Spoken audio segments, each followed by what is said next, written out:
Have you ever just had one of those moments where something felt a little off? You know, a little too weird or maybe a little too perfect? It's a feeling that opens the door to one of the most mind-bending ideas out there, the possibility that our reality isn't real at all. I mean, what if you and me and literally everyone we know are just non-player characters, NPCs, living out a pre-written script inside some unbelievably massive, complex video game?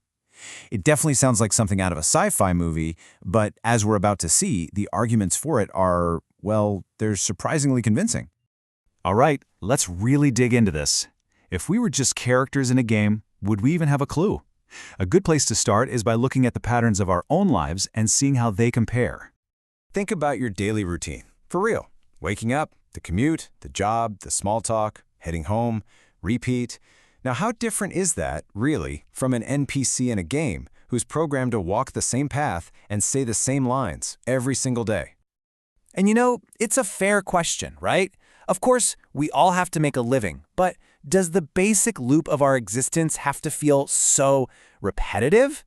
The thought alone is enough to make you start questioning what this reality of ours is all about. And look, this isn't some brand new, radical idea that just popped up with the first video games. Philosophers and ancient spiritual traditions have been asking this same question for centuries. You've got Plato's allegory of the cave, or the Hindu concept of Maya. They all basically say that the world we see is just a shadow, an illusion that's hiding a much deeper truth. Okay, so if our world is a simulation, there's got to be clues, right? There should be some rules, some limitations that feel less like laws of nature and more like, well, programming. So let's go looking for some glitches in the code. You know how in those massive open-world games, they feel endless, but there are always invisible walls, boundaries you just can't cross? Our universe is kind of like that. We can't just decide to go for a swim in the sun or take a stroll to the bottom of the ocean. There are hard rules, these fundamental limitations that lock in our field of play. And this brings us to what might be the biggest, most unbreakable rule in the whole game, the speed of light. It's not just a suggestion, it is a hard-coded absolute limit. Nothing in the universe can go faster. But why should there be a speed limit at all? Well, if you think like a programmer, a universal speed limit isn't a limitation, it's a masterstroke. It's an absolutely brilliant design choice for managing a system as huge and complex as a universe. See, because no information can travel faster than light, the game engine only needs to render the parts of the universe that we can actually observe at any given moment. It saves an absolutely unbelievable amount of processing power. It's the ultimate optimization hack. And this whole idea of rendering reality gets even stranger when you dive into quantum physics and the famous double-slit experiment. The results are just bizarre. It seems that tiny particles, like electrons, only snap into a definite state, become real when we're actually looking at them. When nobody's watching, they just exist as a fuzzy wave of possibilities. It's almost like reality is waiting for an audience before it decides what to do. The simulation hypothesis offers a stunningly simple explanation for all this weirdness. It's just rendering on demand. The system doesn't waste precious resources calculating the exact position and spin of every single particle until a conscious observer, a player, actually needs to see it. Why render it if no one's there to look? Okay. That is some seriously compelling evidence, I'll admit it. But let's pump the brakes for a second. It can't all be that simple, can it?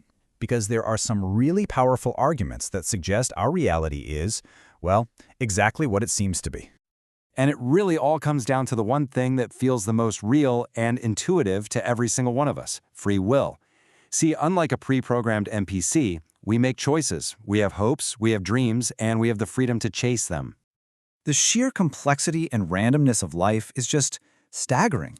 We decide to change careers. We bump into someone completely by chance and end up building a life with them. We have kids. Can a computer program really account for all of that beautiful, messy, chaotic unpredictability? Or is that the real signature of a reality that's fundamentally real? But let's just indulge the idea one last time. For the sake of argument, let's say we are in a game. Well, that just leads to even bigger, even deeper questions about why it exists at all. What is the point of this whole thing? Every single game has a mission, right? A main quest. But in our world, it seems like everyone's just chasing their own thing. Is there some big, overarching objective that we're all completely missing? And if a bunch of us are just NPCs, then who are the real players? Are they the super rich, the people who seem to be playing by a totally different set of rules? Or are we all just a mix of players and NPCs, bumping into each other every day, with no idea who is who? You know, in most games, when you lose, you get to respawn. You get another chance. But here, it really feels like we only get one shot. There are no extra lives, no continues. So, what kind of game is this anyway? Well, maybe that's the answer. This isn't some casual, easygoing game. Maybe we're all players who chose to play the hardcore version. One life, no do-overs, the highest stakes you can possibly imagine. Which really only leaves one question. If that's true, how are you playing?